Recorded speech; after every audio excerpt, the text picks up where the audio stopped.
Hi there, and welcome to the first video within this series on Java programming. We're going to be covering general Java programming as well as the programming of the Finch robots. For those who don't know what a Finch robot is, it's this bird-looking robot that buzzes. It's got lights at the front, pressure sensors, wheels, and it's just used within educational institutions to kind of enhance Java programming on a practical side in robotics. So we'll be looking at setting that up, what's necessary in order to test it and program it, and we're going to be creating our first Java project. So without further ado, let's go with that. So first thing we're going to need to do is file new Java project. We're going to create a new name, so we're going to call this testing Finch. We're going to hit next. We're going to go under libraries and we're going to hit add external jars. Now these are going to give us the ability to, this is going to give us modules such that we can write code towards our Finch and Eclipse can understand what we're doing. So we just added those.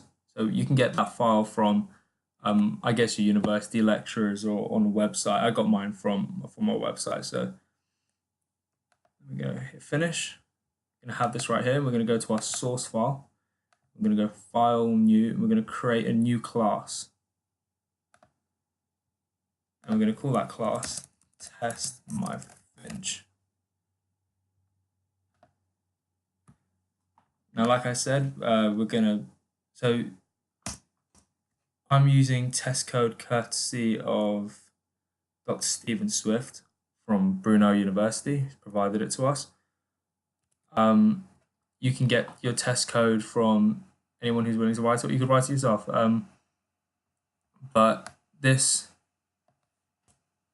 is just basically a real basic way of testing your Finch. So here we have it. We're going to run that. As you can see, we're faced with the UI. We have all these tests here. I've connected my Finch up already, so if I do a left wheel test, we can